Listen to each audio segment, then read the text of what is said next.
Hello, dear friends of history and sleep. Hello, wonderful people who have come to listen to us for sleep. Happy evenings. We are together again on a new night. Close your eyes slowly. Move away from the chaos of the outside world. Because tonight, I will take you to an era illuminated by brushstrokes from far beyond time, yet with dark streets that never disappeared. When you hear the name Renaissance, perhaps the divine figures Michelangelo etched onto ceilings come to your mind. Or maybe Leonardo's notebooks, the rise of the printing press, the awakening of science. But tonight, we will look at the background of those paintings, and I will ask you, would you really want to live there? Because those streets might be ornate, but they stank. Those palaces were magnificent, but you did not belong to that palace. And in this age of rising science, you could be burned at the stake merely for an idea. Tonight, we will pursue the question of why you wouldn't survive if you lived in Renaissance Europe, and history will whisper the answer. And you will fall peacefully asleep. If you're ready, let's move forward with quiet steps through the hazy streets of history. Waking up in the Renaissance isn't about the first thing you feel being your damp pillow when you open your eyes.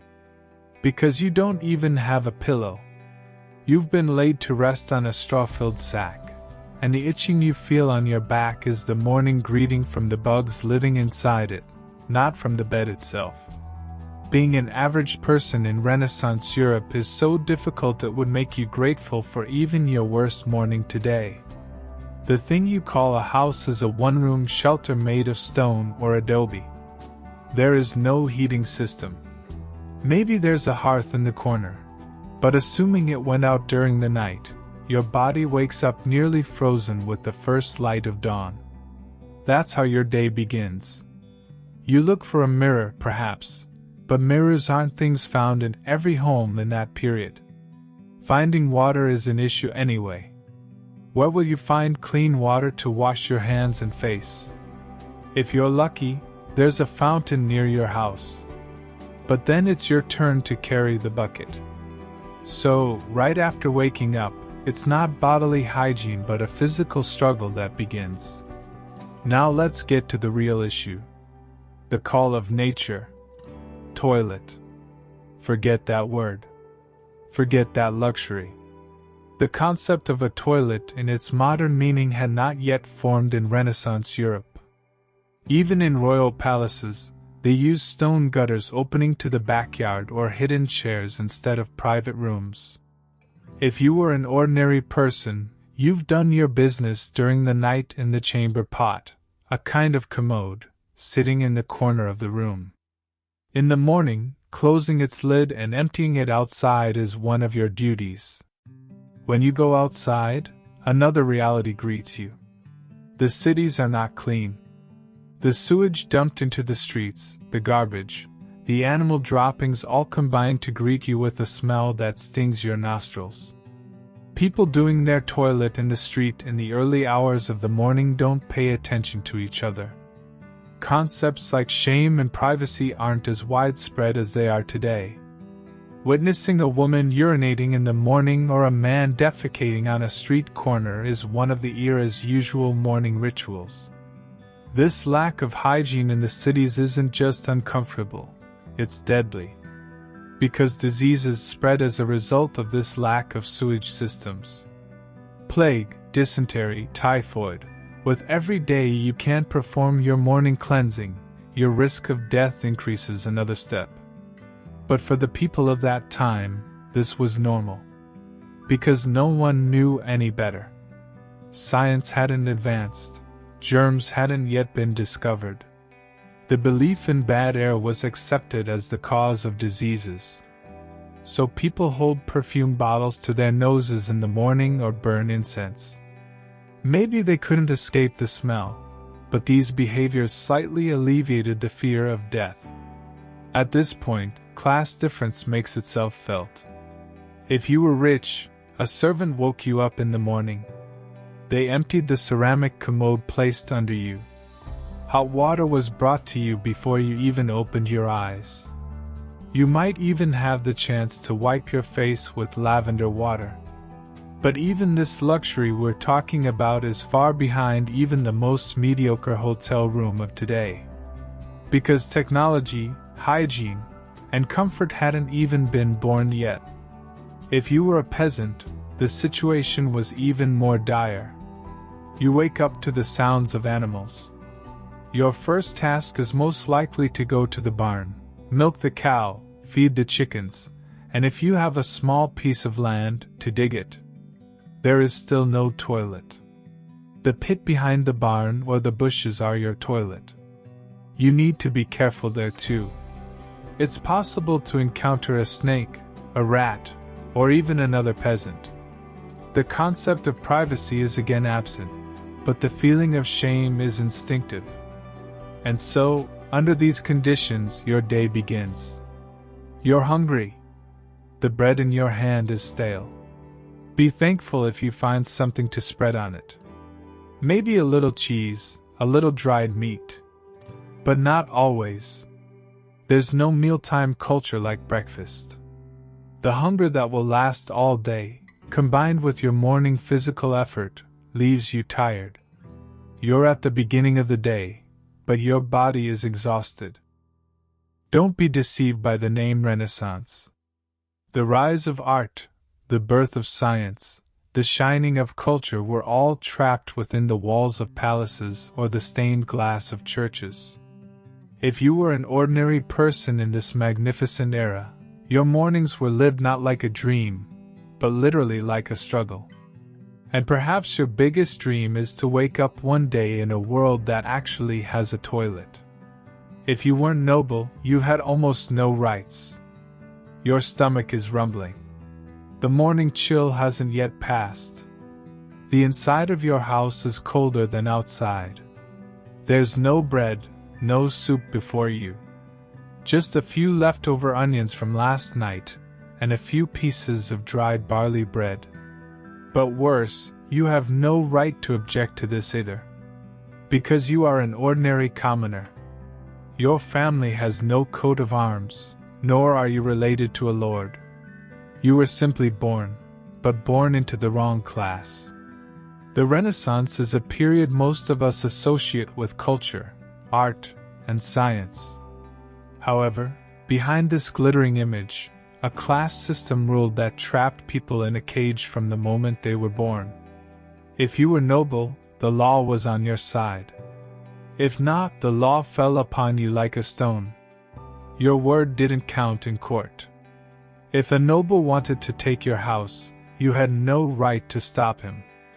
Because property was a privilege that came with bloodline. Meaning, what was yours wasn't even truly yours. Everything started with birth. If you were born the son of a noble, you had a wet nurse.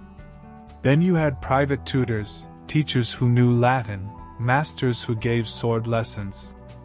There would be other children growing up with you, but they would all be servants. They would clear your path as you walked. But if another baby born the same year was the child of an ordinary peasant, his life would pass with mud, disease, and obedience. Being noble wasn't just a privilege, it was an invisible armor. It wasn't spoken of, wasn't questioned. It was only respected. They chose fabrics for their clothes, while you prayed your cuffs weren't torn. You were the child polishing their shoes while they danced. You were the one carrying water to the woman they courted while they fell in love.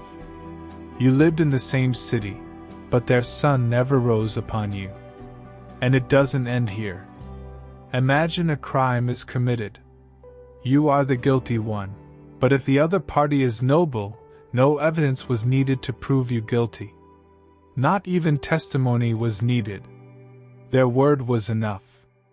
Because their blood was more valuable. Yours was merely a liquid that could be spilled onto the ground simply because it was blood. Even your right to marriage was determined by your class. You fell in love with a noble? Don't make me laugh. The only outcome would be either a beating, exile, or a life hidden under a bridge. And yet you would be the one blamed, because you had not known your place. And children, when your child was born, it held no promise of any future. They too would become a farmer, a blacksmith, a servant, just like you.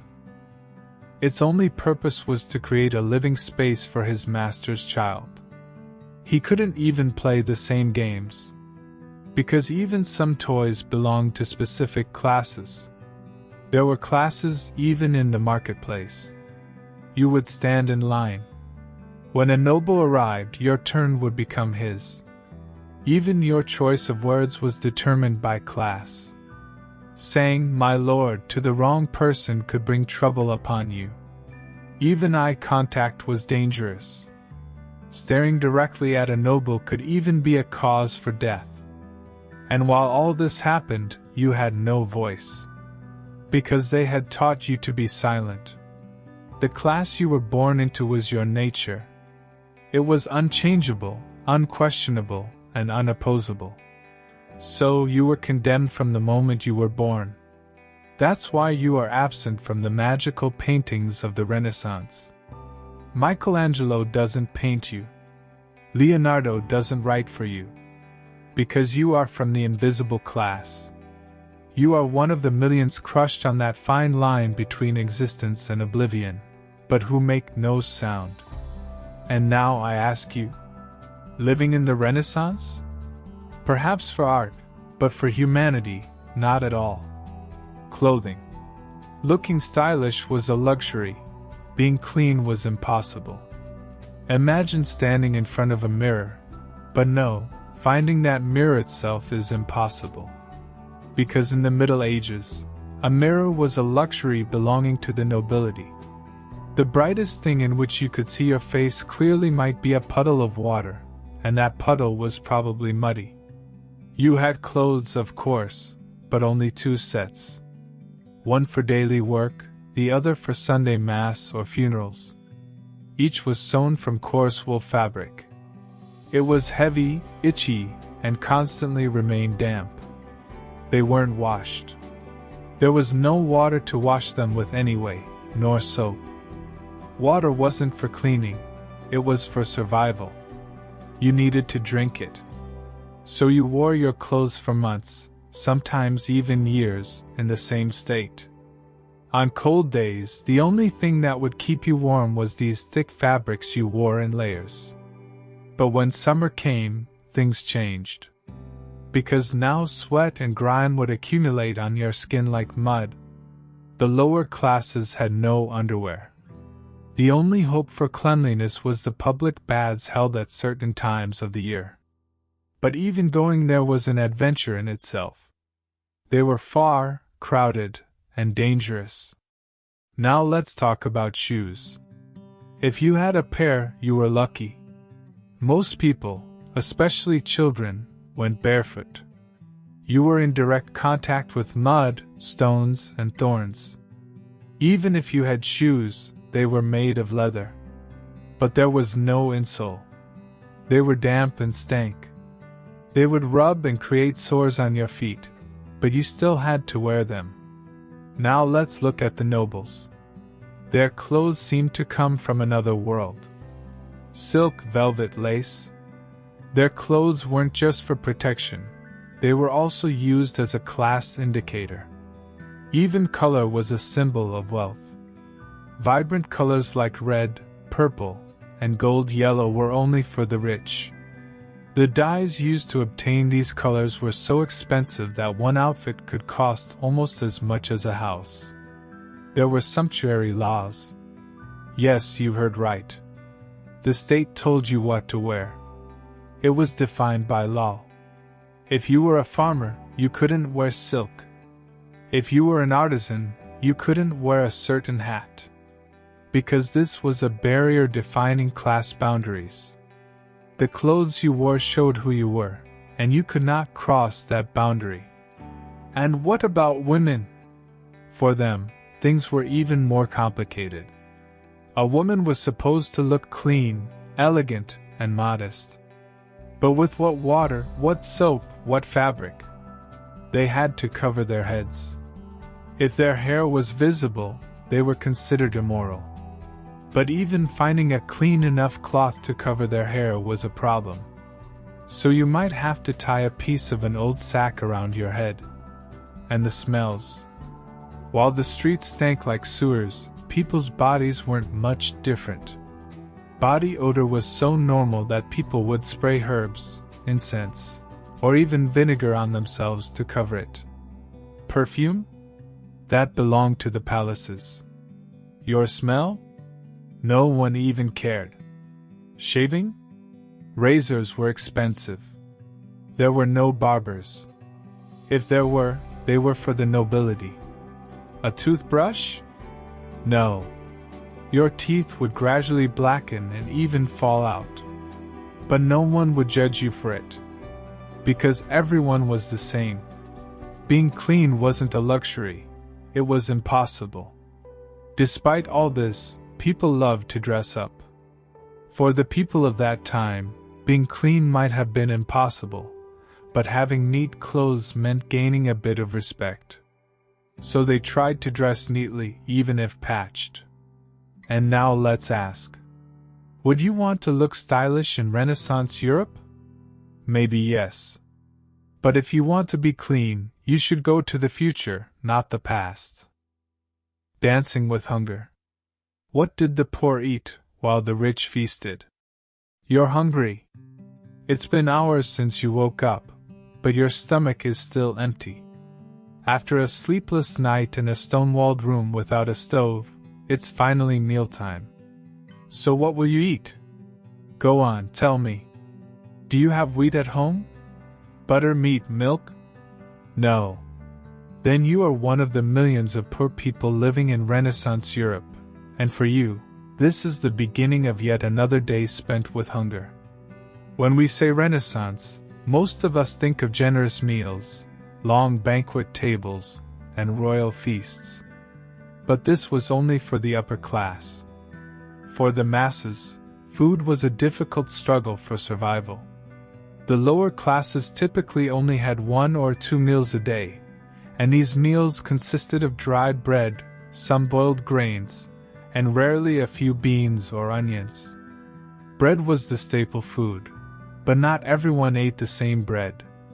While the nobles ate soft bread made from white flour, the people's bread was made from dark flour, crusty, hard as stone, and difficult on the stomach. Access to wheat flour was almost like finding gold. Bread was ground in stone mills. But stone fragments would mix into the flour over time, making it hard enough to break teeth. It was no surprise that teeth fell out, because the poor lived for years gnawing on this stony bread. Meat? Forget it. Meat only reached the people's hands on holidays or through alms distributed by a benefactor. Instead of meat, the poor would make soup by boiling offal or chopping vegetables into bone broth. So, what was called broth was often just a bone soaked in water for a few hours. For the rich, the situation was completely different. Wild boar, pheasant, partridge, veal, and even swan and peacock were served. Moreover, these meats were used not just for eating but also for show. Sometimes birds were served on the table adorned with their feathers. The nobles held lavish visual feasts. It wasn't enough to be full. The eyes had to be satisfied too. Vegetables played a large role in the people's diet. But people of that era feared raw vegetables. Due to the belief in coldness, it was believed that anything uncooked would make the body sick. So everything was necessarily boiled or roasted. This caused the loss of vitamins. Salad? A luxury. Cabbage and leeks? If you had them, great. But most of the time, they made do with herbs gathered from nature. Drinking water was a complete source of problems. Most water sources were dirty and spread disease. This is why people drank beer and wine, thinking they were safer. Yes, even children. Beer was a kind of nutritional supplement in that era. It was low in alcohol and high in calories. So it both substituted for water and filled the stomach a little. What about milk? Cows, goats, everyone had them, right? No. Raising animals was difficult. If there was milk, it was first given to the children, and the rest was used to make cheese. Even milk and dairy products were rare for the poor. As for cheese, it was usually a hard, sour-smelling food, salted to last a long time. Fresh cheese was only a guest at the tables of the rich. Cooking was a struggle in itself. Houses had hearths, but finding firewood wasn't easy most of the time. So people cooked during daylight. They had no luxury of preserving food at night. In the winter months, this situation became even harder. People had to consume moldy bread or stale food by reheating it. And sweets. If you were a Renaissance pauper, sweets were a fairy tale for you. Honey was expensive. Sugar was literally equivalent to gold. Eating sweets was only possible perhaps at a wedding or through candies distributed at church. Otherwise, sweets were a dream. This entire picture actually reveals the class distortion of Renaissance Europe. While those above raised their glasses in magnificent feasts, those below preyed on an empty stomach. In the same era, in the same city, while one person ate stuffed swan, the other tried to eat a piece of stale bread by soaking it. Food wasn't just about filling the stomach. It was something that determined who you were, how long you lived, and even what you believed in. That's why the dining table in the Renaissance wasn't just a place to eat. It was a stage where classes, injustice, and the struggle for survival were displayed. So yes, dancing with hunger was a daily routine, a desperation, for most people of that era, and this dance was most often performed not on a full stomach, but with empty ones. The plague never ended. It returned. The dark shadows of the Renaissance. You hear a moan while passing by a street. This sound, coming from a stone house with its door left ajar, resembles the helpless thrashing of a sick person. You stop and look for a moment. Inside, a man is lying on straw spread on the floor. His body is trembling. His eyes are sunken. His lips are parched. The woman sitting next to him has her hands in her lap, her eyes empty. The only word falling from her lips is, "It started again." A black death still lives within the enlightened dream of the Renaissance. The plague. Yes, it never ended. The first great wave of the Black Death had taken 1/3 of Europe in the 14th century. But people tend to forget. Especially when hopes flourish, when a renaissance is experienced with art and science. However, death continued to roam not in history books, but in the streets, inside houses, in the markets. The magnificent paintings, sculptures, and inventions that come to mind when we think of the Renaissance period were all shaped under the shadow of the fear of death. Because the plague returned periodically. These second and third waves were felt even more harshly than the first in some cities. Epidemics often started quietly. A few sick, a few dead, then the bells would start ringing. Priests would recite grave prayers from memory. Now, instead of soil, a hurried prayer was sprinkled over the corpses. And people tried to understand. Why again? Was cleanliness lacking? Were there too many sins? Had the cats been destroyed? Yes. Perhaps the effect of those medieval cat massacres was still lingering. The rats infesting the cities and the fleas they carried were the messengers bearing this shadowy curse. Science was still in its infancy. Concepts like pasteurization and germ theory didn't exist yet. People believed in divine punishment. They looked at the positions of the stars. They blamed magic and curses, but found no cure. When the plague returned, every part of society froze with the same fear. Nobles abandoned cities. Peasants left their fields. Merchants closed their shops, unable to sell their goods. Everyone was trapped in the same quarantine. The strange thing was this: people hadn't learned from previous epidemics. The same mistakes were repeated. Mass graves were dug again. Mass doctors walked the streets again. But there was no solution. Because society was unprepared for the pandemic, not just materially, but mentally. In some places, the people rebelled. They held the houses of God, the churches, responsible. Some monks flagellated themselves in the streets as punishment. When people realized they couldn't escape death, they tried to give it meaning. The plague was no longer just a disease. It was a test, a purification. Perhaps it was the herald of a new era. And art began to speak again. Paintings depicting the plague, skeleton figures, people dancing with death. In paintings, death became commonplace. In literature, the word death was no longer just an end, but a character. People recognized it, accepted it, but did not stop fearing it. This dark shadow was always hidden behind the brightest shop windows of the Renaissance. In every brushstroke, in every stone carving, there was a fear of death. Perhaps this was what made the Renaissance so powerful. The desire to cling to life with both hands stemmed from the feeling of death constantly breathing down one's neck.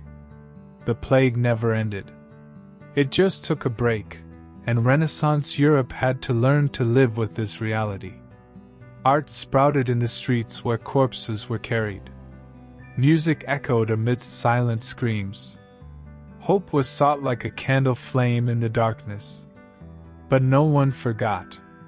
The dark shadow could always return, and perhaps it is then that man truly recreates himself. A dentist? No. A blacksmith. Are you ready to meet pain? You wake up at the crack of dawn. Last night you barely slept because of the pain in your tooth. Your jaw is throbbing. What will you do? There's no pharmacy. No painkillers. Antibiotics haven't even been discovered yet. You grit your teeth and remember. There was someone in the village who knew about teeth, but he wasn't a doctor. He was a blacksmith. Yes, you heard right. If you were an ordinary peasant in Renaissance Europe, the person who could pull your tooth was often a blacksmith, a butcher, or an artisan who sharpened knives but now dealt in health matters. Because access to real doctors was both difficult and expensive. Also, most doctors didn't know much about teeth either. Teeth weren't their field. A tooth was torture, not a cure. You enter the blacksmith's shop. The smell of burnt metal is in the air, smoke from the forge, rusty tools everywhere. It's your turn. Your tooth needs to be pulled. There's no anesthesia, no sedative. Just strength, speed, and prayer. The blacksmith first heats a thick, pliers-like tool in the fire. Because he thinks it will come out easier if pulled with hot metal. Or maybe it's just to disinfect, but no one is sure. He hands you a piece of wood. Bite on this, he says, so you don't swallow your tongue. Then, in one swift move, he shoves the tool into your mouth. He pulls, twists, wrenches. Your screams echo down the street, but no one finds it strange. Because this is normal. Maybe your tooth is out, but your gum is torn, your mouth is full of blood. Now what will you do? Nothing. You'll press some ash on it and rub it with garlic. Maybe a priest will come and pray that you don't get an infection. There is no such thing as dental health in the Renaissance. Teeth gradually fall out. Cavities are accepted as fate. Bad breath is so common that no one questions anyone else's. Sugar was a luxury item accessible to the rich, but flour-based products, stale bread, and poorly cooked meat tortured everyone's teeth. But the worst were the abscesses that formed in the jaw. These sometimes spread to the brain, and people died within weeks. They died because of a tooth. A tooth, a small cavity. A hole that ended a life because it wasn't treated. And what about those who didn't want to lose their teeth? They were helpless too. The most common solution for dentures in that period was animal bone. Yes, you heard right. Dentures made from horse teeth, wooden teeth, even prosthetics prepared with real teeth taken from some corpses. These prosthetics were expensive, but did they work? No, speaking was difficult, chewing was impossible, but at least it looked like something was there. In Renaissance Europe, pain itself had become normalized. People had become accustomed to living with toothaches. So much so that for some, this pain was seen as a test from God, an atonement for sins. Enduring a toothache was considered a sign of holy patience. A simple cavity, for which we take a painkiller and move on today, could bring you face to face with death in that era. And in that desperation, the only hope was indeed a blacksmith. If a tooth aches tomorrow morning, remember the gratitude for today. Because you can go to a dentist, not a blacksmith. What a great blessing, isn't it? Now close your eyes and think. Every filling in your mouth, every brushing, and even that chair in the waiting room are actually gifts from a later time. And that's why you wouldn't have survived the Renaissance. Drinking water? The same as risking death. Think about it. You've worked under the summer sun.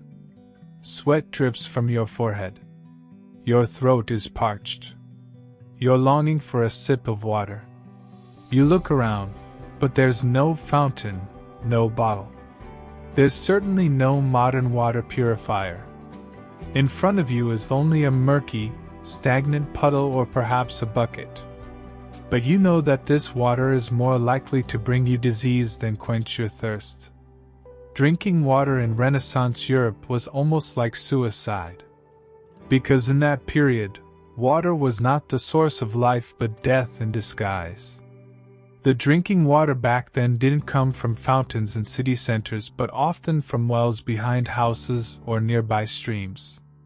But these streams were where people washed their clothes, animals drank, and sometimes even where the dead were washed. The feces, garbage, urine, or animal carcasses mixing into the water were carriers of invisible but deadly enemies. Typhoid, dysentery, cholera, and many more. People didn't know these diseases came from germs. To them, illness was caused by bad air or God's wrath. So one had to think twice before drinking a glass of water. Interestingly, many people drank beer or wine instead of water during that time. Of course, a glass of wine for breakfast might sound crazy, but in that era, it was seen as a way to survive. Because beer and wine harbored fewer germs compared to water due to the fermentation process. So alcohol could keep you alive as well as quench your thirst. Of course, this brought other problems. Alcohol addiction, malnutrition, and liver problems were the fate of the poor. Therefore, to be born in the Renaissance meant to dance with death with every sip. Heat on one side, thirst on the other. Moreover, even your most basic instinct, the desire to sustain life, could put you in danger. That's why private wells were dug for the rich. Water jugs were specially treated. Water stored in silver containers in palaces was a privilege the common people couldn't access. In some cities, men who carried clean water were put on salary by wealthy families.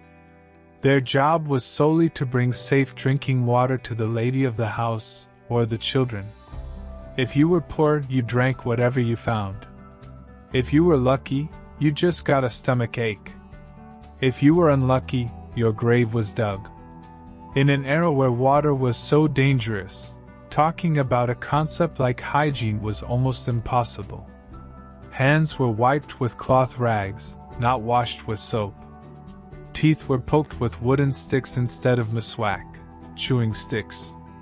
People thought the less they used water, the healthier they would remain. Because in the past, it was believed that bathing brought illness. So not just drinking, but washing, cleaning, and even ablution before prayer became risky. People living in villages sometimes tried their luck by collecting rainwater.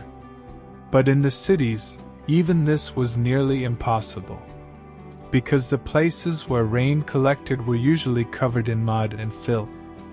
The idea of clean rainwater was only valid for a few minutes. Afterwards, everything turned back into a bacteria-filled mixture. In the houses of the rich, water running from roofs was collected, filtered, and stored in clay pots. But the common people were again condemned to wells and riverbanks. So, waking up in the morning and wondering, "What should I drink today?" was a very luxurious question for a person of that time. The real question was, "Will what I drink today kill me?" The answer to this question was often unknown. You just took a sip, resigned to your fate, perhaps believing God would protect you. And sometimes, just that one sip opened the door to illnesses that would make you writhe in agony for days. Living in Renaissance Europe meant struggling not only with wars, diseases, and class divisions but also with the unknowns behind a glass of water. In the modern era, when you turn on your tap to drink water, you probably don't think about it, but know that once upon a time, accessing that water was a privilege, and that privilege never visited most people. That's why if you had lived in the Renaissance, you would have had to struggle not only with hunger but also with thirst. Moreover, this struggle started anew every day. People looked suspiciously at those who used soap. Cleanliness was almost a sin. The first light of morning doesn't come through your window, but seeps through the cracks in the wooden door. The blanket over you isn't wool, but straw. You get up, but you don't change the sweaty shirt you slept in. Because cleaning yourself in this era isn't easy or normal. Yes. Maybe you'll stop by the church today, maybe the market. But you have no plan to bathe. Because in this century, cleanliness is not a habit. For some, it's even a dangerous act. Because people still believe that water lets diseases into the body. And soap? Using soap, especially regularly, could cause strange looks. It was seen as a kind of perversion by some. The effects of the medieval understanding persisted. The Renaissance might have been elevating thought, art, and science, but the concept of hygiene had not yet received its share of this revolution. Unfortunately, the Church preferred dogmas over science in this matter. The idea that, if the body is dirty, the soul remains clean, was so widespread that people who didn't bathe for weeks or months wore this state with pride, as if it were a medal of honor. The thought that cleansing could stain the soul was even more oppressive, especially among women. Because their beauty, along with their natural dirt, was considered innocent. Soap was rare. This mixture, often made from animal fat and ash, had a strong odor and was expensive.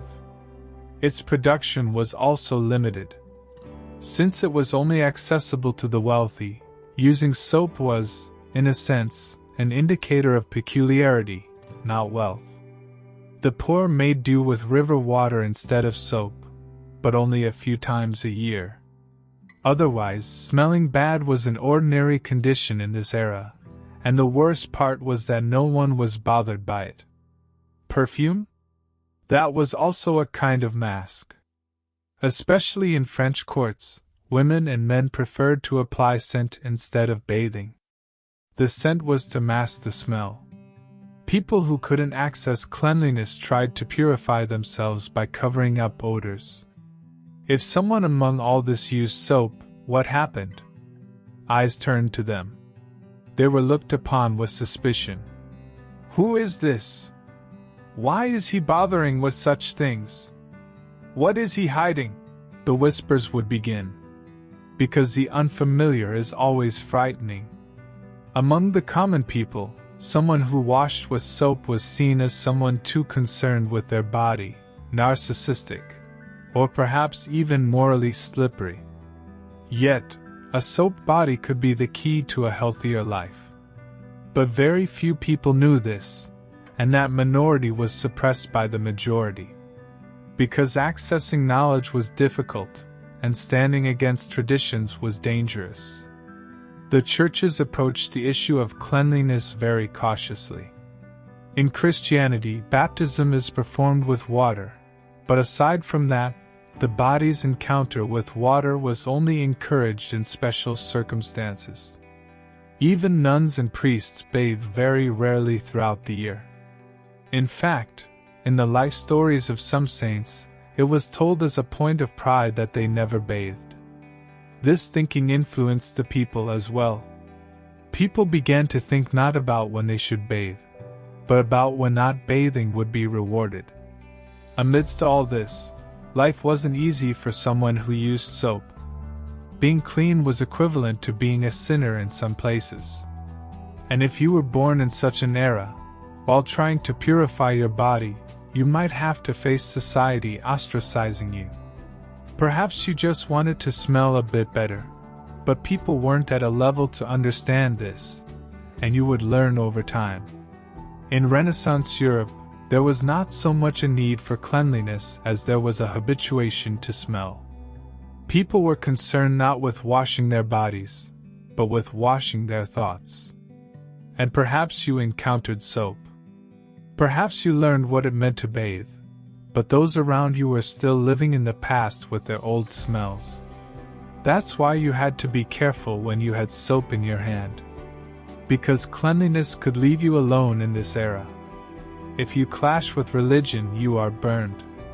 Nothing is as dangerous as beliefs. Close your eyes. You are in Renaissance Europe. You have just one idea in your head. To think, to question, to learn. But that is precisely why you are making a fatal mistake. Because in the era you live in, even thinking can be a crime. The Renaissance is known as a period when art, science, and humanism rose. However, this does not mean there was freedom on every corner. If you wanted to access knowledge, you first had to pass through the darkness, and this darkness was often the shadow of the church. In that period, religion was not just a belief system. It was also a control mechanism. It was the authority that shaped society, set the laws, determined punishments, and governed every area of life. The church was above not only God but also the king. People who spoke in God's name could suppress ideas more sharply than a sword. If you thought differently, for instance, if you argued that the earth revolved around the sun, you could imagine what would happen to you. As in the example of Galileo Galilei, those who dealt with science were either silenced or forced to swallow their thoughts. Although the Renaissance was the birth of free thought, it was also one of the periods when this thought was most punished. Even for a middle-class person, clashing with religion could be fatal. Witch hunts, inquisition courts, anathemas, and public executions were all a theater of fear staged to ensure belief.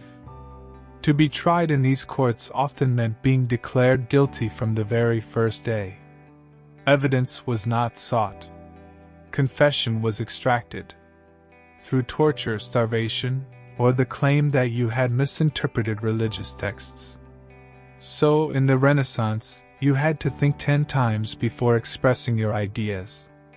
If you were a poet, you had to speak in metaphors, if a painter, in symbols, if a scientist, in codes. Otherwise, your ideas could become the spark of the fire that burned you. Interestingly, many people in this period were hungry for knowledge. Everyone wanted to learn. but accessing the right knowledge wasn't easy, because the control of knowledge was in the hands of the church. Even the printing press faced censorship in its early years. The people learning, reading, and thinking was a threat to some, and this perceived threat hit the innocent the most. When we look back today, these people may seem barbaric or ignorant to us. But remember that they were also within a system. They were trapped in a triangle of fear, ignorance, and authority. Religion was both their shelter and their prison, and every individual who wanted to escape this prison was either declared insane or burned at the stake. In short, if you had lived in the Renaissance, you would have had to think several times before openly stating your ideas about religion. Because it was possible to be burned for a book, executed for a sentence. So one must ask, which era is freer? Which is more cruel? Which hunts? Your life could be darkened by just a rumor. Close your eyes and imagine. You are in a cold village house. The wind is howling outside. You haven't spoken to your neighbor for a few days. The cow in your yard got sick. It hasn't rained for a week. And precisely because of this, when the church bells ring in the morning, you hear your name being called. You could be a witch. A rumor, a look, a smell, the death of an animal, or even sleeping with your window open at night could forever change your life. Because you are now in a dangerous era. In the Middle Ages and beyond, even rumors were death warrants. Witch hunts were not limited to the burning of a few women. Thousands of people were sometimes forced through torture to confess their guilt for the simplest reasons. She walked in the moonlight at night. Her cat is black. She can't have children. She's too beautiful, too ugly. Such claims were enough. Because witchcraft was a crime that was difficult to understand, defend, and prove. And the most dangerous thing was fear itself. In this period, many women were targeted simply for living alone. Widowhood, poverty, or being slightly different from society were all enough to declare you a witch. Men were also victims at times. But this hunt was a dark tool used particularly for the suppression, control, and intimidation of women. Inquisition courts burned, drowned, and tortured thousands of people alive using so-called evidence. Moreover, this happened not only in rural areas but also in cities, towns, and even in the shadow of palaces. Sometimes a neighbor's jealousy, sometimes a priest's suspicion, sometimes a child's imagination sealed people's fates. And the people often remained silent about what was done in the name of this cleansing. Because silence meant survival. The church was the ruler of fear in this period. With the edicts it issued to cleanse the representatives of the devil on earth, it darkened thousands of lives. Through documents like the Vox and Rama, cats, women, and the elderly were declared allies of the devil. These documents incited the fears of the people. The result? Mass hysterias, lynchings, and the smell of burning bodies. Every questioning eye, every free spirit, every unusual behavior was a threat, and threats had to be destroyed. It wasn't just living that was risky, even breathing was risky. When the question, "Are you a witch?" was asked, your answer didn't matter. Because the accusation itself was the punishment, and often you weren't even given a chance to answer. The witch stories that seem like fairy tales to us today were deadly realities for that period. The stakes set up in the middle of fields, the executions carried out in front of the people, those days when fear was sanctified are etched into history as one of humanity's dark pages. And the only thing shining in that darkness was fire. Although the Renaissance seems like an age of light, such events show that fear grew alongside knowledge. Those opposed to knowledge used their oldest weapon, rumor. and a war started by rumor brought death down upon the innocent like rain. If you had lived in that era, even talking too much could lead you to the stake. That's why when reading history, one must hear not only the developments but also these silent screams. Because sometimes the greatest tragedies begin with the quietest whispers. If you are a woman, survival is even more difficult. When you open your eyes in the morning, the world you would live in as a man was already hard. But if you were a woman, things were even darker. Being a woman in Renaissance Europe meant having your destiny written by others from the moment you were born. You were not an individual, but the bearer of your family's honor, your father's property, your husband's servant. Women had no voice. They only had roles shaped in the shadow of fears whispered in ears and superstitions. In this world, if you were a woman, you could be considered punished simply for being born. Women's access to education was almost non-existent. Knowing how to read and write was a luxury an ordinary woman couldn't even dream of.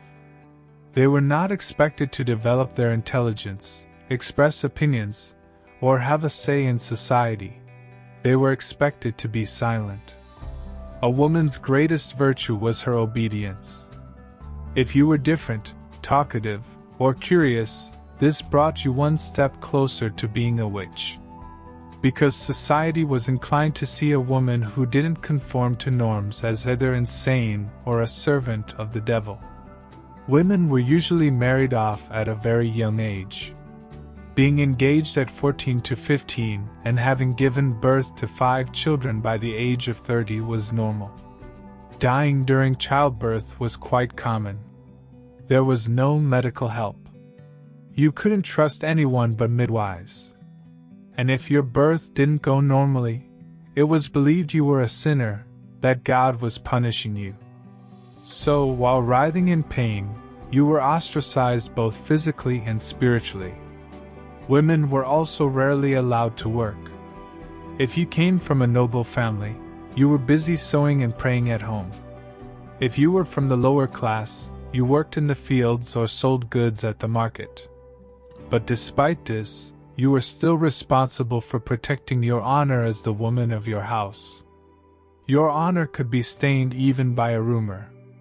Being seen talking to a man, saying the wrong word, or even laughing could push you to the outskirts of society, or even get you lynched. One of the most horrific experiences for women in the Renaissance period was their relationship with the church. The church saw woman as the source of sin. With the belief that Eve deceived Adam, every woman was perceived as a potential threat. This is why women were not trusted. This is why women had to be suppressed. Women were often subjected to torture and interrogation as witches thought to have made pacts with the devil. Sometimes, just trying to survive was a crime. Being a woman also meant being invisible. How many women do we see next to the men whose names we see in history books? Women interested in art, writing poetry, engaging with science were always in the background. They often had to work under the name of a male relative. They were even forbidden from claiming their own works. Furthermore, the female body was constantly monitored. What you would wear, how you would walk, who you would talk to were determined by rules. Even women's clothing was shaped according to their social class and moral values. Even the sight of their knees was considered a great immorality. And remember, the punishment for these immoralities could be physical violence, ostracism, or even death. In short, being a woman in Renaissance Europe was a constant struggle. Survival wasn't just about filling your stomach, recovering from an illness, or emerging alive from wars. Being a woman meant reclaiming the right to survive every single morning. And unfortunately, this struggle often took place in an invisible prison woven with chains. That's why survival was even more difficult if you were a woman. Childbirth is a life risk. Neither mother nor baby is guaranteed. In a dim room, on a stone floor covered with straw, a woman writhes in labor pain. There is neither a doctor nor a sterile environment around her. An old woman trying to help, probably the closest person to a midwife, mumbles to nature with herbs in her hand. This is an ordinary birth scene in Renaissance Europe. While giving birth, women were not only experiencing the most miraculous moment of their lives but also risking their lives. Because here, birth was a process accompanied by prayers and fear before celebrations, hope. And the worst part was that surviving childbirth was never guaranteed. In a period where medicine was underdeveloped, women's health was secondary, and even hospitals were sometimes death traps. Every birth was a potential funeral preparation. One of the biggest dangers women faced during childbirth was postpartum hemorrhage. While these hemorrhages require emergency intervention even in modern medicine, back then it almost meant a certain death sentence. Moreover, there were no life-saving options like blood transfusions or surgical interventions. Everything was left to the mother's endurance and God's will. Along with this, the risk of infection was also very high. The lack of widespread hygiene awareness, midwives entering births one after another without washing their hands, the rags used being filthy. All this brought with it a disease called childbed fever, which caused the deaths of many women. Women were dying not during childbirth, but a few days after, from high fever, chills, and blood poisoning. And these deaths were so common that they began to be considered normal even among the people. At the slightest complication during birth, the priority was not to save the mother but the baby. On the contrary, often while the mother was condemned to die, the baby's survival was a matter of chance. The female body was considered a tool prepared for renewed fertility. Therefore, even if the woman died, she could leave behind other children to be born. At least, that was the mentality. But in this story, not only women but also babies were at great risk. Newborn deaths were very common. Babies dying in the first weeks was so frequent that some families didn't even name their children immediately. If they survived, they were given an identity. This practice was the internalized result of a culture where death was expected. Also, feeding babies was a major problem. If there was no breast milk, there was no such thing as formula. They were given mixtures like heated cow's milk or barley porridge mixed with water. These often killed the baby. While preparing for birth, women were usually equipped spiritually. Prayers were read, saints were asked for help, because they had nothing else. The experience of midwife women was important, but it had no scientific basis. They acted with superstition spread by word of mouth among the people, believing that the birth would proceed as written on one's forehead. Amidst all these difficulties, birth was also a matter of status. Giving birth to a male child strengthened the woman's position within the family, while giving birth to a girl was often a disappointment. Especially in noble families, giving birth to a male heir was considered a sacred duty. Even if the woman was physically and spiritually exhausted after giving birth, she was immediately prepared to give birth again. This cycle was often a vicious circle that shortened the woman's life. Although some women, especially those from the noble class, had slightly better conditions during childbirth, this did not protect them from death. Even the most expensive beds, the best midwives, or the most burned candles could not eliminate the inherent dangers of childbirth. Birth was an exam that no one could escape. While in today's modern delivery rooms everything seems under control, in those times, a woman giving birth was like going out to a battlefield. Whenever labor pains started, the women gathered around would pray, the men would wait silently, and the children would be sent to another room. because everyone knew that behind that door could be the end of a life. And that is precisely why, in the Renaissance period, birth was not a miracle. It often meant a cost, a battle, and perhaps a farewell. Children died before growing up. Life expectancy was on the floor. Today, the years a baby will live from the moment it's born are almost a lifetime guarantee. However, in Renaissance Europe, things were completely different. Here, a child's chance of survival was as random as rolling dice. Infant mortality was so common that families didn't immediately name every child born. They would wait for days or even weeks to see if it would survive. Because those first weeks were like a race with death, and in this race, most babies lost. Life expectancy was incredibly low by today's standards. The average lifespan was around 30 years in many places. However, this didn't mean people died at 30. This low average was due to the very high rate of infant and child mortality. The proportion of children dying before reaching the age of 5 was so high that a child's survival was seen as a miracle. Families had many children because they had accepted from the start that at least half of them would die. There were many reasons for this fatal picture. The foremost were infectious diseases. There were no vaccines, no antibiotics, no clean water. Simple diarrhea could cost a baby its life. Children often crawled in dirty streets, on unclean floors, living in close contact with germs. Even hand-washing habits were not widespread.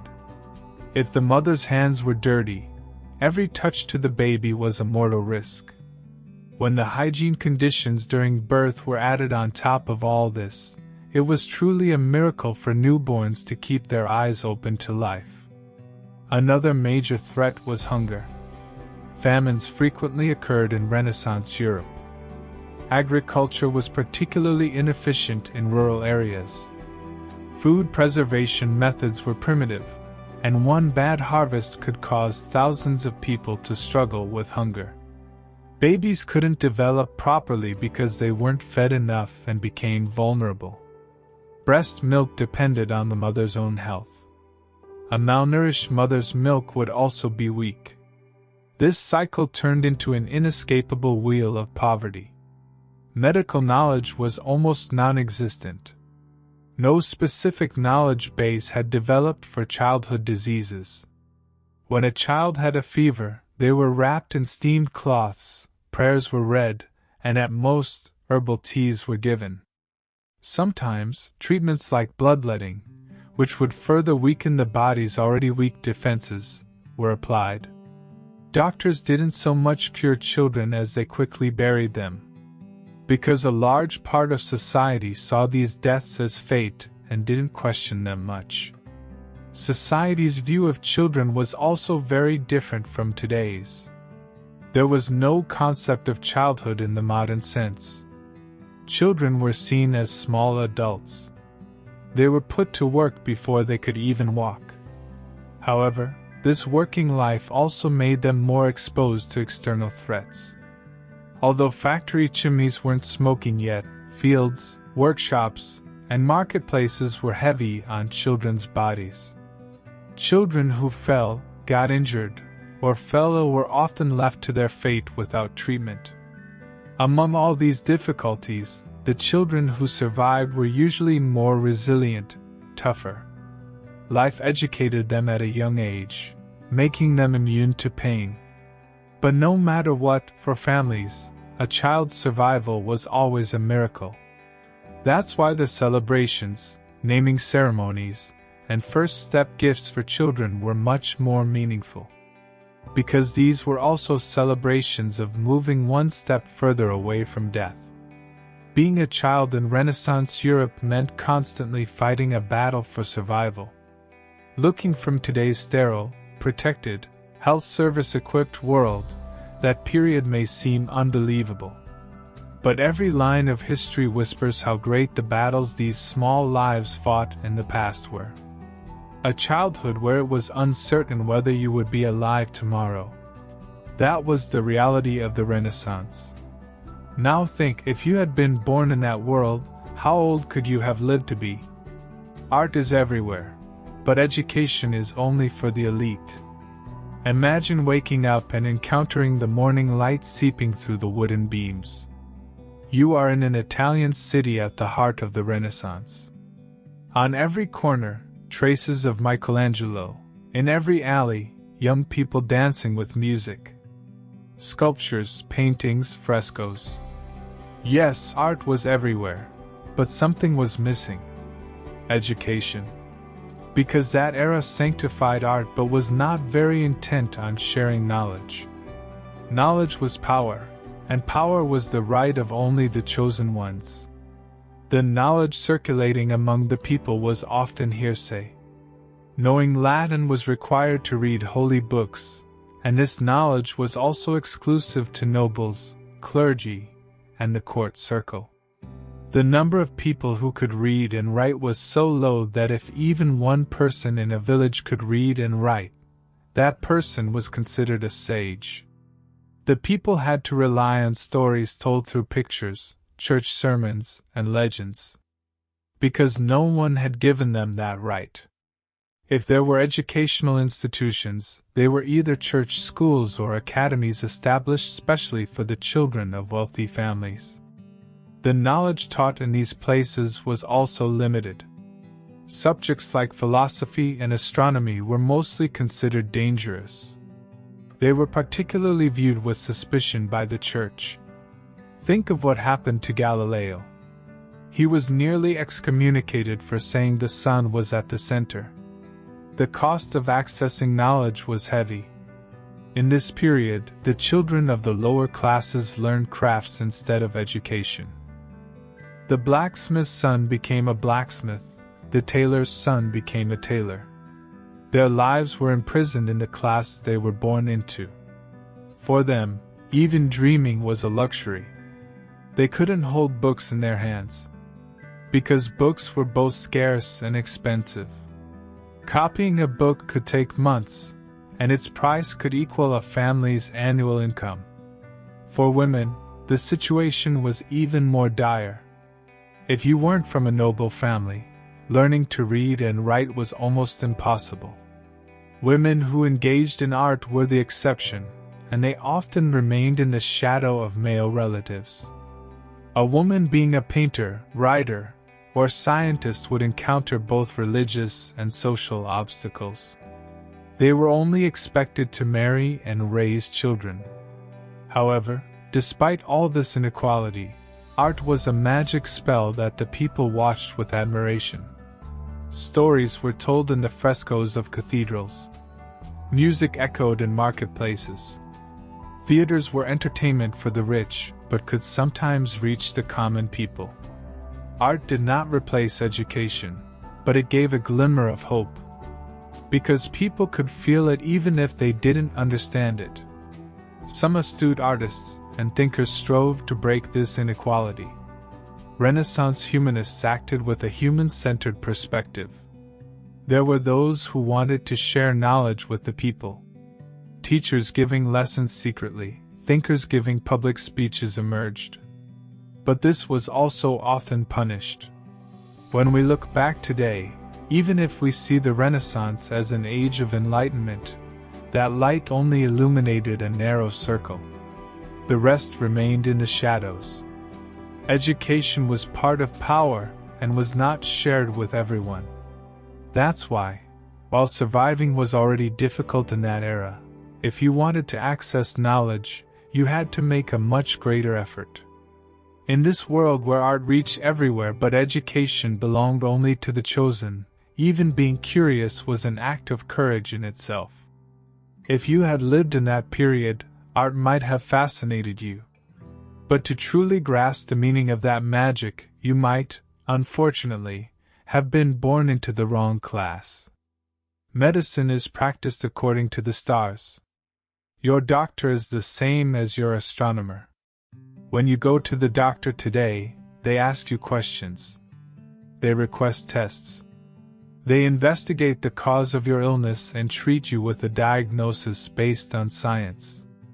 But if you had lived in Renaissance Europe, your doctor wouldn't ask you your blood type or which bacteria you were infected with. Instead, they would ask you which zodiac sign you were born under, which planet was in which house at that moment. Yes, you heard right. Medicine was practiced according to the stars. Doctors would diagnose and plan treatments by looking at the positions of celestial bodies. Medical knowledge was intertwined with astronomy. So much so that a physician would definitely have a star chart with him. At the heart of this understanding was a deep belief that the human body was a reflection of the universe. The human body was evaluated according to the 4 elements and the 4 humors: air, water, earth, and fire. An imbalance of these elements was considered the source of diseases. Doctors looked at the sky to understand how this balance was disrupted. For example, it was believed that Saturn's position caused melancholy, Mars's caused anger. Therefore, treatment was applied not only physically but also to restore a spiritual and cosmic harmony. Imagine you are sick. Do you have a stomachache? The doctor first asks your zodiac sign. Then he tries to learn the day and time you were born. Then he examines the sky. Which house is the moon in? Which sign is Venus in? If the sky says this pain is due to a fire element imbalance, he starts feeding you foods that will cool you down. He bleeds you, applies leeches. If the stars say so, he might even recommend that you fast or pray. It's far from modern medicine, but according to the belief system of the period, it's a completely logical method. This intertwinement with astronomy was so advanced that many doctors were also astrologers. Students studying medicine at universities took astronomy lessons and learned to read star charts. This turned medicine into a mixture of superstition and divination rather than a science. Especially since the nobility wanted to purify themselves not only physically but also spiritually, they had such methods applied with great seriousness. Royal physicians would determine dates for kings' treatments based on the positions of the stars. They even refrained from any medical procedures on certain days, because the energy wasn't suitable that day. And unfortunately, these methods often did not cure patients. But when people didn't get better, the doctors weren't blamed. The culprit was mostly the position of the stars. It was said that fate was to blame. The responsibility for the illness was placed on the heavens. Thus, neither the doctor's knowledge nor the method's correctness was questioned. While people writhed in agony, they looked to the sky, seeking a solution there. As if the stars knew every disease and solved every pain. One of the most dangerous things in this period was a medical intervention performed at the wrong time. It was believed that if bloodletting or leech treatment was done while the stars were in a bad position, the patient would die. Therefore, sometimes patients died without any intervention. But still, people continued to trust doctors, because there was almost no alternative. This desperation further fueled the belief in the stars. The understanding that there is no other cure had taken root among the people. Although the Renaissance is known as an age of reason and art, such practices were still widespread in medicine. However, over time, science advanced, the microscope was invented, bacteria were discovered, and the foundations of modern medicine were laid. Doctors began to diagnose by looking at cells, not stars. But for a long time, this astrological understanding of medicine continued to live on, especially in villages and towns. For many people, the sky was still the most reliable guide. However strange it may sound today, for the people of that era, this was completely normal. Because access to knowledge was limited. The scientific method had not developed, and fear was tried to be suppressed with belief in the unknown. Thus, medicine had turned not into a science, but a kind of belief system, and at the center of this system were the stars. Humanity's struggle with disease had turned into a ritual dancing with the sky. Real treatment would only come much later, under the light of science. War never ended. Every city is under constant threat. The Renaissance was a period when Europe shed its dark ages and became enlightened in art, science, and thought. But behind this enlightenment lay a hidden truth. War had never truly ended. Every city, every town, and even villages lived under constant threat. Borders were unclear. Power balances between kingdoms were fragile, and there was always the possibility of an enemy arriving with a land invasion or pillaging. For people, peace was a temporary break given to war. The cities of that period were surrounded by high walls. Every wall, every tower, silently reminded them of a constant threat waiting. City gates opened at certain times of the day and closed at dusk. Night patrols stood ready against possible raids. The people felt the shadow of war even in their sleep. Because it wasn't just enemy armies, bandit gangs, mercenary groups, and local rebels were also a major threat to cities. One of the biggest threats were long-lasting conflicts like the 100 Years' War, whose effects crossed continents.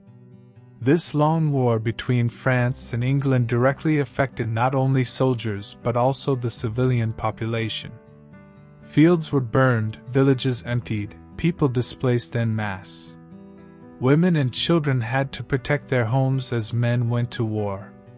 Food shortages, epidemic diseases, and security issues were part of ordinary life. Even in times of peace, an atmosphere of tranquility did not prevail in cities. Because diplomatic relations were weak, and the news of a king's death could bring succession disputes, igniting the fuse of a new war. Even in Turk kingdom, marriages had become a tool of political bargaining. If a disagreement arose, these marriages could become a cause for war, and the people paid the price of these political games with their lives. As defense technologies developed, wars became more destructive. Catapults, siege towers, gunpowder-operated weapons, each had the power to raze cities. Therefore, the city populace had to deal not only with external dangers but also with the new destructions brought by technological progress. Every new invention meant a greater threat. The situation was even worse in rural areas. Unprotected villages were often the first target of looters. While military units were busy defending cities, peasants were left to their own fate. This situation created great fear and helplessness among the people. People had to abandon their homes and fields and migrate to places they found safer. This brought with it famine and housing problems. War also shaped the culture and values of ordinary society. Young men were prepared to fight from childhood. While women mourned husbands killed in war, they tried to keep their children afloat. Families were broken, hopes postponed. An entire generation grew up without knowing what peace meant. And amidst all these difficulties, the people's only hope was a miracle. Perhaps a peace treaty, or maybe a king's mercy. But that miracle often did not happen. Because in Renaissance Europe, war was not just an event, it was a way of life, and survival was a daily struggle. Close your eyes. You are walking in the narrow streets of a walled city. With every step, the stones under your feet remind you of the blood that flowed in the past. The sound of a horseshoe comes from afar. Who knows, perhaps these are the footsteps of a new war. If you're ready, let's move on to the next story. For criminals, there is not justice but torture. In medieval Europe, The meaning of justice for someone who committed a crime hardly overlapped with the concept of law as we know it today. It was a common practice for a criminal to be subjected to severe torture even before their crime was proven. There was no principle like the presumption of innocence back then. Often, it wasn't even possible for the accused to prove their innocence under torture. Confessions extracted through pain were valid, not the truth. In this system, when a person was accused, whether the charges against them were true or not was not very important. What was important was for the criminal to talk. This talking often came accompanied by screams, shrieks, and cries. Torture instruments were applied not with proven methods but with a sadistic pleasure. Driving nails into the body, breaking bones, branding with fire, or tying weights to a person's body to tear them apart were part of the era's understanding of justice, and these tortures were often carried out in public spaces. The public would witness these tortures. Families were brought to watch so they would learn a lesson. The suffering of the criminal was not just a punishment, but had also been turned into a form of entertainment. How many of the accusations were true would be debated much later, after the criminal had died or confessed. And many of these confessions are filled with cases where the criminal lied in the face of unbearable pain. People would confess not only to their own crimes but also to the crimes of others, just so the pain would stop. So the logic of the system was not to uncover the truth but to find a scapegoat. This situation was particularly common in witch trials, where those accused of religious heresy were involved. Torture was applied not only to adults but also to youths and even children. In many cities, punishing children over the age of 12 was considered normal, and the punishment methods were not mitigated based on age. Furthermore, in some cases, torture was seen not as the criminal's punishment but as a process leading to the main punishment. So, just because someone was tortured didn't mean they would be set free. Torture was a preliminary procedure that opened the door to execution after extracting a confession. Judges, clergy, and the vast majority of the public thought these methods were just, because God's justice could only be achieved through this pain. Mistakes could not be forgiven without suffering. With this thinking, many innocent people were also destroyed.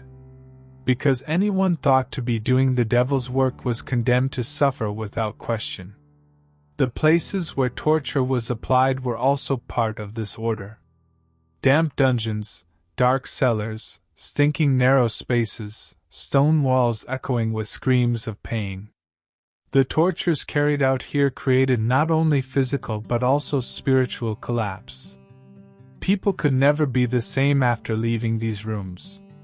Most were maimed, some lost their minds. One reason this terrible system persisted was the public's belief in it. The belief that those being tortured deserved it eased the conscience of society. There was a crowd that turned a blind eye to the permanent suffering of others, thinking their own pains were temporary. That's why torture was not only a part of justice but also of the collective psyche. Compared to today's legal systems, the justice of the Middle Ages was entirely a display of power and fear. There was not justice but revenge. Not law, but emotion. And often not truth, but silence prevailed. Because those in pain did not speak. Those who couldn't speak could never explain their innocence. In the Middle Ages, being a criminal started with a verdict. But the real hell began when the torture chamber door closed. And in this dark system, someone trying to prove their innocence was considered the greatest criminal. Because resisting disrupted the order. Therefore, torture silenced not only bodies but also consciences. If you live in a village, even your identity is uncertain. No population records. Now close your eyes and imagine yourself in a small European village in the mid-15th century. You wake up to the sound of bells in the morning, but who rang the bell? Was it you? Your neighbor? Did someone die, or was someone born? Who has a record anyway? You have no birth certificate, no ID, no system tracking your lineage. You simply exist, but in the eyes of the state, you do not. You are the same in the eyes of the church. Because you are a peasant. Because you are ordinary. Population records?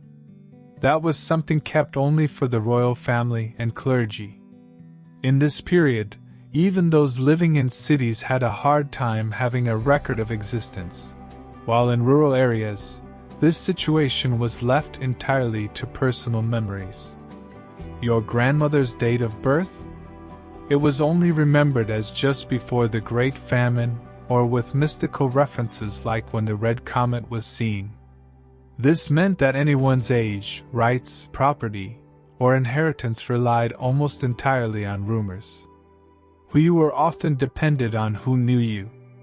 The only written guarantee was perhaps a church marriage certificate. But even that wasn't always recorded. If you were a peasant, you weren't even the owner of the land you lived on. You existed like a rent of the feudal lords. The house you lived in was theirs, the field you worked was theirs, even the child you bore was almost theirs.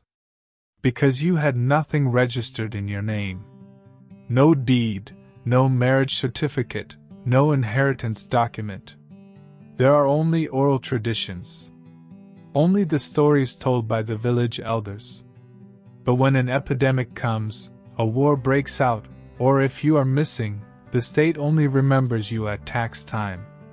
Then you are only counted as a head. Sometimes people would disappear suddenly. Did they run away? Did they die? Did they go to another village? No one could know for sure. Because they weren't erased from anywhere. They weren't written down anywhere to begin with. Therefore, when a crime was committed, tracking your trace was almost impossible. Similarly, proving your innocence. Looking for a witness? The only person alive might be the perpetrator of that event. Because written law was only at the level of a rumor for the majority of the people. Contracts? They usually remain just words. And every new generation born in this order grew up in an unregistered void.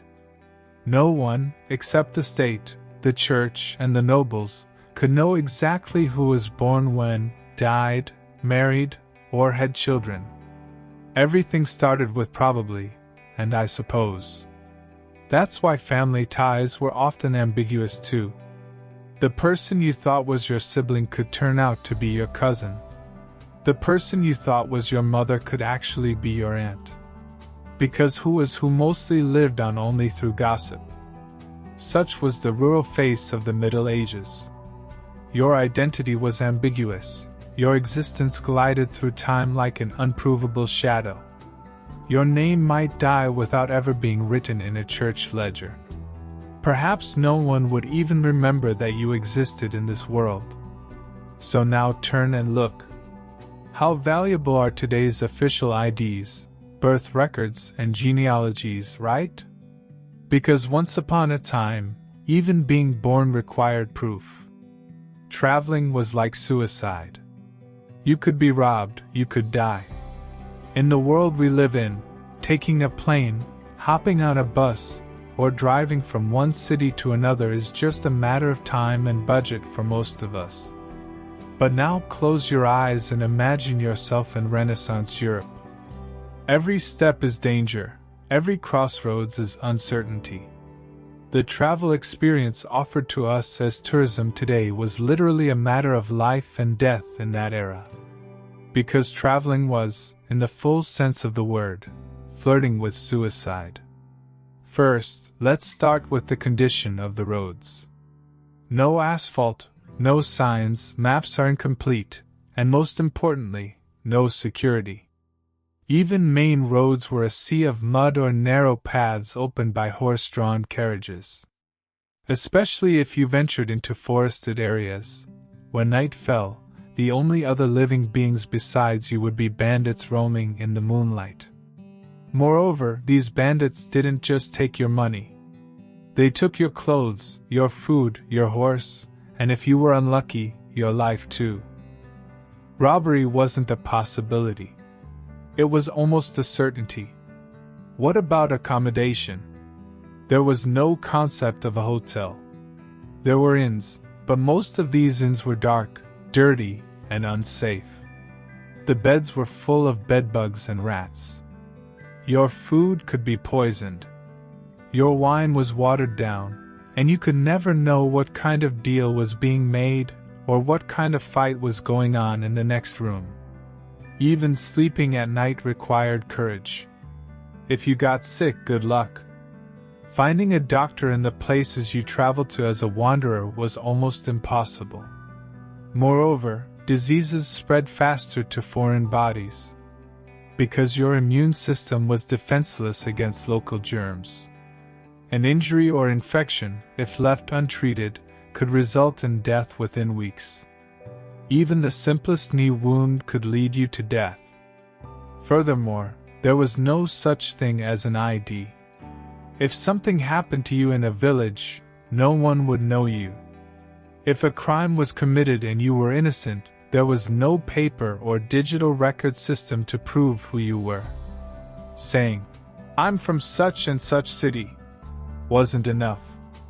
If you were found dead, even your name wouldn't be remembered. You'd be buried in an unmarked grave. And of course, travel was even more difficult for women. A woman traveling alone was almost automatically labeled as fallen. There were risks of sexual assault, kidnapping, or forced marriage. Most female travelers either disguised themselves as men or traveled with large groups. A lone woman reaching her destination safe and sound was considered a miracle. Additionally, there were customs, tax points, barricades set up by small kingdoms, lords asking for passage permits. You might have to pay a separate tax for each passage. They could confiscate the goods, clothes, or animals you carried with you. Traveling was not only a risk but also a serious financial burden. And finally, the lack of information. You have no information about your destination. No guidebook, no internet, no previously taken photo. Maybe someone who had been there before told you something, but its accuracy is unknown. So, setting out on a journey was walking into the unknown, and at the end of that unknown, death might be waiting for you. Today we see travel as comfort and pleasure. Whereas in Renaissance Europe, it was a challenge requiring courage, survival skills, and a bit of luck. Imagine living in an era where you risked your life with every step for the knowledge, trade, or faith you sought at the end of your journey. In this age where journeys are turned into songs, movies, or Instagram posts, we must send a salute to those daring travelers of the past. Because they were truly on the road, and nose to nose with death. The Renaissance looks beautiful, but if you were in it, you wouldn't survive. The Renaissance period. An age adorned with art, science, and music, shining like humanity's golden age. Elegant faces in paintings, divine scenes in frescoes, new ideas in books. A time period that often makes us say, "I wish I had lived in that era," when we look back from today. However, behind that elegance, that aesthetics, and that intellectual explosion lay such dark, such difficult realities that if you, as an ordinary person of today, were dropped into that period, your survival for more than a week would be a miracle. First, you must know this. The period we call the Renaissance was not only an era where Leonardo da Vinci's, Michelangelo's, and Galileo's lived. It was also a time when thousands of people were burned for nothing, epidemic diseases roamed the streets, and the majority of society was illiterate. There was no freedom, no expression. An ordinary person's opinion had no value. Art might be beautiful, but it's hard to hold a brush on an empty stomach. Science might be important, but ideas that couldn't surpass church walls were stifled within.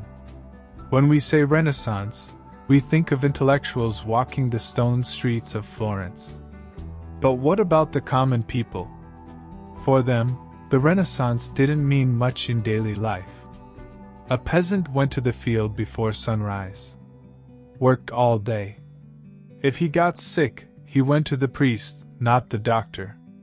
Because doctors' knowledge was limited to star charts. Because there was no literacy, no communication, no transportation. The splendor of the Renaissance was only for those who had direct access to that splendor. Cleanliness was an almost unknown concept.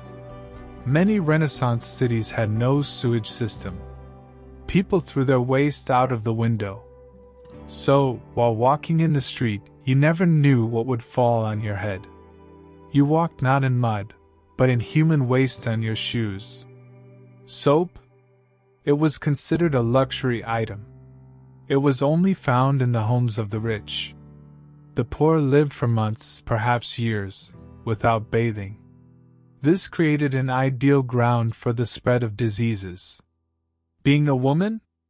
It was pure torture.